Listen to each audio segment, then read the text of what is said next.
sad, Jennifer. It's closing day, and I love this place, and I'm going to miss it. We won't be back here until May. I know, and I mean, you'll be here all winter. You'll be doing simulcasting and doing all kinds of work. I'll be sitting in Brampton walking my dog in the snow. Speaking of Brampton, is that Brown going to win the election today? No, I don't think so. No, I thought he had the lead. I don't know, who knows. Just municipal politics we're talking about on election day here in southern Ontario. But anyways, we got quarter horse racing today, and this is Talking Quarters, so let's talk about our 10-race card. Final card for the year. It's been a tremendous year, has it not? Yeah, it's been a very nice year. I think everybody's worked, I know everybody's worked real hard, and everybody's worked together, and things are really looking up, I think, and it's been great. We've had a really good year with not a lot of incidents and some amazing racing. And you know what's really nice is that Mother Nature is smiling at us today, because it's actually a glorious day out there. It's almost like warm, and the sun is out, and we have a great card of racing and lots of prizes to give away. We do. Just on that note, I just want to personally thank the staff here at Ajax Downs as well, starting from the top with our CEO, Emilio Trotta, and all the way down to all of the people that work here, including the people on the backside. I just want to thank everyone. It's been a great, great year, and I'm really, really happy that our Conservative government has decided to give us more life with an 8-year extension here at Ajax Downs. So we're going to be around for quite a few years, which is just wonderful. So thank you, Premier Doug Ford, and your staff for seeing the wisdom and keeping this place open. And we have the Mayor's Cup coming up today. Mayor's Cup. Race. There you go. The winner will get an extra $1,500 from the Mayor's office, the town of Ajax. So we'll have a little celebration for that. And really exciting today, too, is the Jockeys race. So, yes, Corey Spataro is in front by quite a few wins, like 14. However, that's just number of wins according to Equibase, but according to the quarter racing owners, he's in front by 2 points over Chelsea Willick, and both have a lot of mounts today. So we'll try and keep the tabulation going during the course of the day and see what happens there for champion jockey. Well, speaking of Chelsea Willick, let's just jump into the first race of maiden claiming. Event 5,000 is the claiming amount, 300 yards. I picked Chelsea in the first race. Goodbye Time. Joe Tavares, Chelsea Willick. This is my selection in this maiden claiming event. And you have actually picked her, I think, 5 times this year. I like Chelsea. Or the horse. I meant the horse. I know. Okay, and she's still a maiden. Well, she's running well. She's making her third start off a layoff, which I don't mind. Right. She broke well last time. She had good speed. I didn't think the inside was that good in her latest, so she's a contender. I decided to pick a SR Solid Ruby.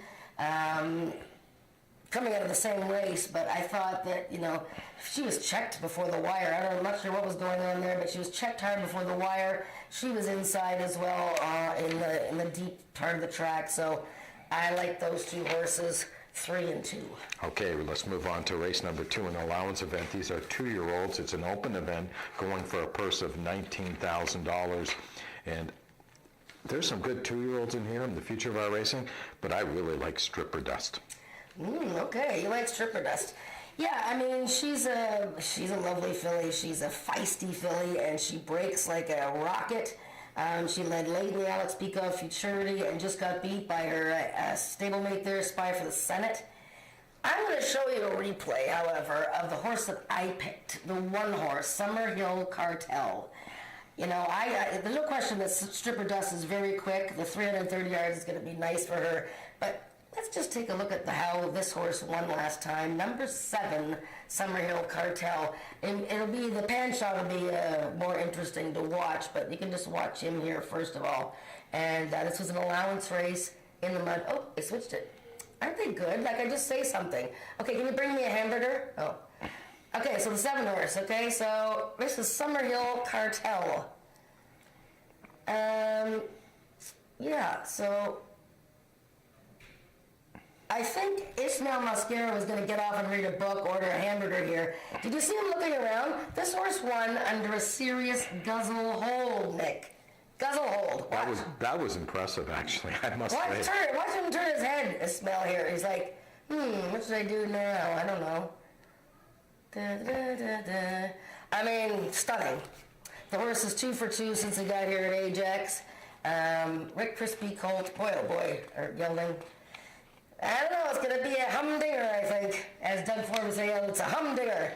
Summerhill Cartel and Stripper Dust. There we go. Race number 3 is a speed index event. These are for 3-year-olds and up with an average speed index of 70 and under, so they're kind of slow horses in here. So let's see if we can find the fastest of the slow horses. The 4-horse unceremoniously has been scratched.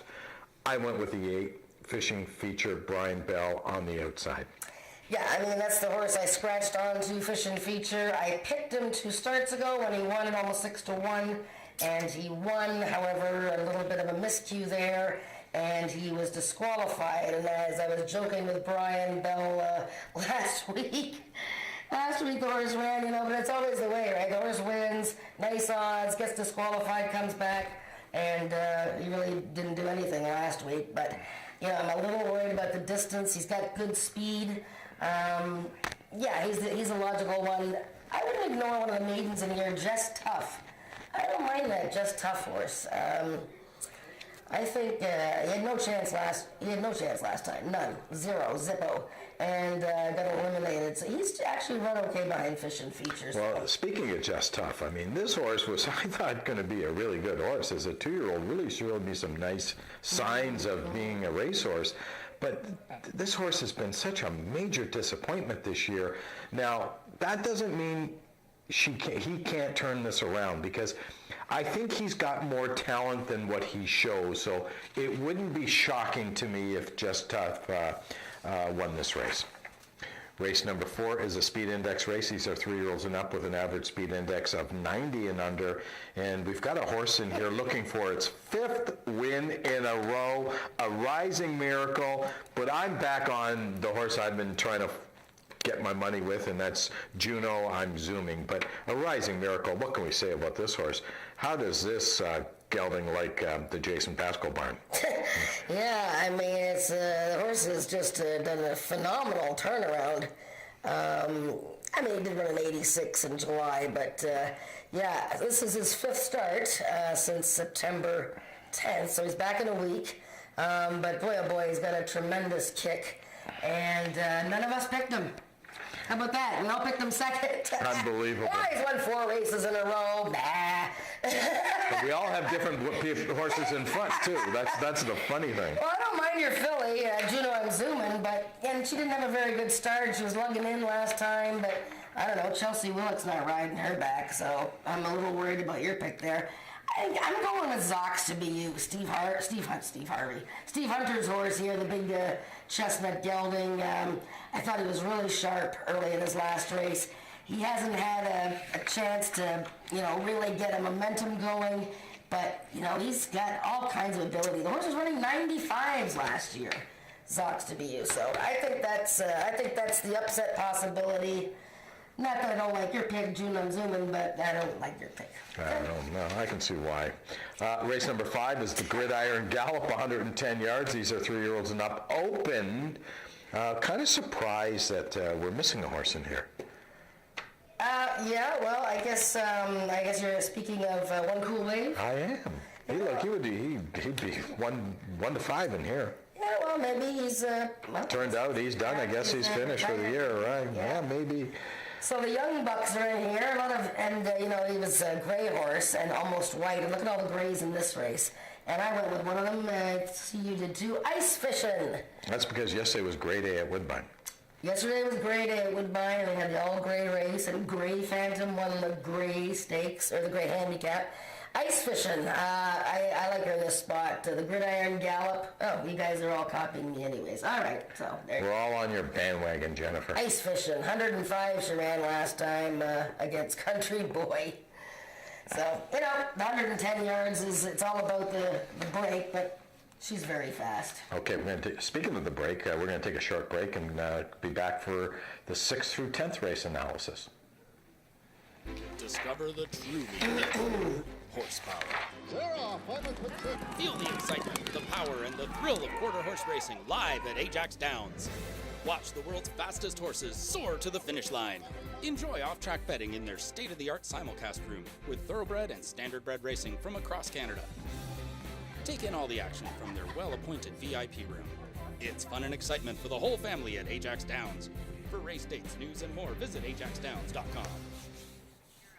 Okay, the 6 races and allowance event. These are 3-year-olds and up, which have never won 3 races. 350 the distance in here. I've gone with a bit of a price horse with Kayanosa. Tony Phillips riding for Tom Dunlop, which is something you don't see too often. Yeah, I think that's a nice pick. This is, as we get later in the card now, the races get really interesting, like more interesting, and a little more difficult to pick. I found this race quite perplexing, and I picked Kayanosa second. The track was real greasy last time, that October 8th. Remember, October 8th races, the inside wasn't as firm a footing as the outside paths, like anywhere from 1, 2, 3. I watched his race. It was pretty good. And in fact, all 3 of his races have been pretty good here. Another rider change here in Kayanosa, but definitely a contender. I picked a horse on the turnback. Quarter horse racing, that's kind of funny.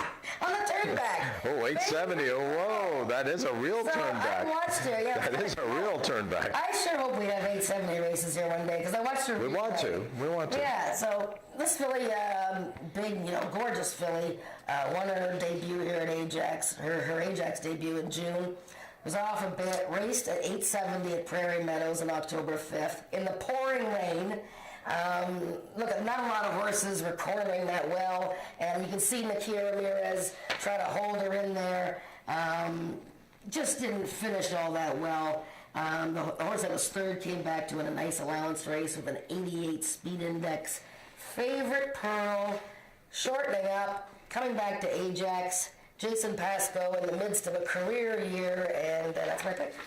Okay, race number 7 is an allowance race, another feature race today. It's for 4-year-olds and up, an open event, and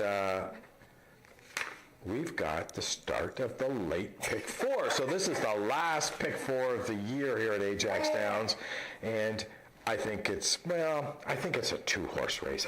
You might like Maryland Magic a little bit. I don't know who Dougie liked, but I think it's between the 1 and 2. Yeah, for sure. I totally agree. Classy guy, one famous glass horse of the year from umpteen years ago. I think Country's Coming Back is going to win this race. And I think you agree. Yep, 215. You see Mr. Pearson after every time he runs. The horse ran 108 speed index 2 starts ago in that 250-yard, a race that he would win all day long, except the Country Boy appeared in there. He ran 108, still didn't manage to win. Poor guy. I mean, this horse, I just think he's going to get the jump on One Famous Glass and hang on to beat him, I think. It's funny. I was talking to Tony Phillips this morning in the jocks room, and that's what I thought too. I said, well, you got to run down Country's Boy Coming Back, and Tony Phillips said to me, I'll be in front. He says, when the gate opens, I'll be in front. And I really? said, yeah, which kind of surprised me. I said, TP, you're not really the type of rider. I don't think you're a great gate rider. So he kind of looked at me and he got me. So I gave him more ammunition to be in front, but he thinks he's going to be in front. Well, that's interesting. I mean, hey.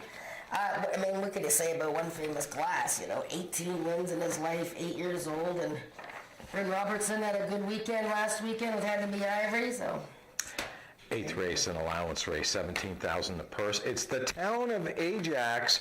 We're getting the Mayor's Cup, actually, and it's the Mayor's, I guess it's not officially his last day in office today, because he is retiring after many, many years here in Ajax. But I guess we're going to have an election. We're going to have a new mayor elected tonight, so I'm not sure what day they take over the actual office, but this is the mayor's last dance. Steve Parrish, he'll be out here to present the 8th race trophy, and what a nice field of horses we've got in here. I have Tough Race written on the top. Right. An extra $1,500 to the winner of this race from the mayor's office. And, it's great. Ontario sired horses, and we've got, Horse of the Year, Feisty Icon in here. The Amazing Albert. We got this year's stakes winner, Night Fishin', Stakes Caliber Filly Ghost Pines. I don't know. I went to Albert. Because that race against Country Boy was just so amazing. Can he run it back 2 weeks later? I have no idea, but he's just been such an amazing horse this year. Second to Feisty Icon, third to Night Fishing. So I'm thinking maybe he gets the win today. I think I'm the only one that picked him. Yes, okay. So you went with the Feisty Icon. Why not? Dougie went with Sweet Pagrana.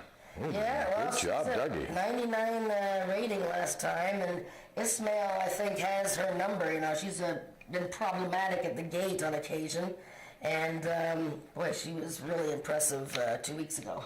Yeah, I went with Feisty Icon in here, but this is a tough race. These are good horses. I can see Albert. I can see Night Fishing. Ghost Pines. Ghost Pines has actually been horrible, believe it or not, but she's a really nice mare, and I just don't think she's been running well. When I say she's been horrible, she's had 5 starts this year with 2 wins, a second and a third, but I expected so much more out of this mare. She's been a big disappointment to me.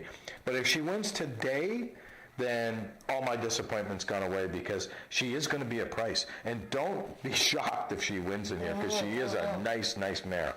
That's a terrific race, the 8th race. Race number 9 is a speed index race. These are 3-year-olds and up with an average of 80 and under, 350 the distance, and I think there's a standout in here, but she has to break the gate, and she's gotten into some gate issues her last couple of starts, and that's Eleanor. Yeah, so that's Albert's sister, and boy, she was dominant when she won the Ontario Sires Derby 3 starts ago. But then had issues in the gate in the next race. Last time going 110, it was just not her gig, right? It was a weird place to run her too. So look, if you throw those 2 races out with the too short a race and the bad gate, and this is for horses with a speed index average of 80 and under. Before that, she's got a 97, 89, and 87, so she should dominate this race. And I think Zooming Special Angel is the horse that maybe look to use in the exotics there. I'm just wondering, do we have also eligible scratch today. Scratched. Sammy's Rocket is not running. And, so we both went with Eleanor. I see Doug picked Charted by DM, looking for his first win in about 3 years or 4 years. I love saying this to Dougie. I know they legalized the stuff last week, but you must have been in it, because I'll tell you, this horse is 0 for 19 on paper, so I don't know, you're seeing something I don't see. Well, I don't know, but now I'm never going to hear the end of it, because he's going to get after me. I love Dougie. Look at Chili Pepper, too. I know I went on and on about her a couple of races ago, and she pooped. Well, she had a bad start, and a crooked start last time. She's had no luck at all. But I would toss her in the superfecta Chili Pepper. Okay, let's move on to the 10th and final race on today's card of racing. Yes. We do have 2 scratches in here. The 1 and the 3 are out, so we're down to a field of 7 to end the day. And boy, what can you say about Kona Corona? 6 starts this year, 4 wins and a third, 28,000 in the bank. Looking to add on in this race that, boy, it's written for this horse. I mean, which have not won a race in 2018 or $5,000 claiming. And of course, this 4-year-old gelding by Wave Carver is in for the tag.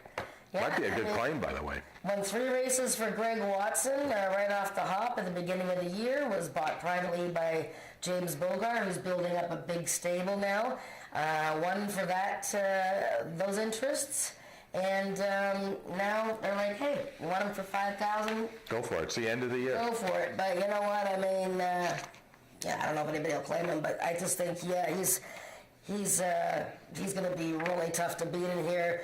He's got the outside speed horse of I Think Icon, who's going to be dangerous, who's finally getting off the rail. She sank in the rail last time, I Think Icon, so don't ignore her. And of course, Home to Vegas. Seconitis, Mr. Seconitis. Homer. We got to have Homer in the superfecta, the trifecta, and I think the 10th is a nice little tidy race to wrap up the season, and and then we'll say goodbye and wait till May. This is the final edition of Talking Quarters for 2018, but we're going to be with you all throughout the day, giving you our insight, and Jennifer will be in the paddock giving us some tips on who looks good and who doesn't look all that great. Thanks for joining us. We'll be with you all day. Horse racing makes me feel alive. Horse racing very thrilling. Horse racing, the speed, be as one with the animal, nothing on earth, on the planet like it. Back in the summer of '69, Ajax Downs opened its doors. It all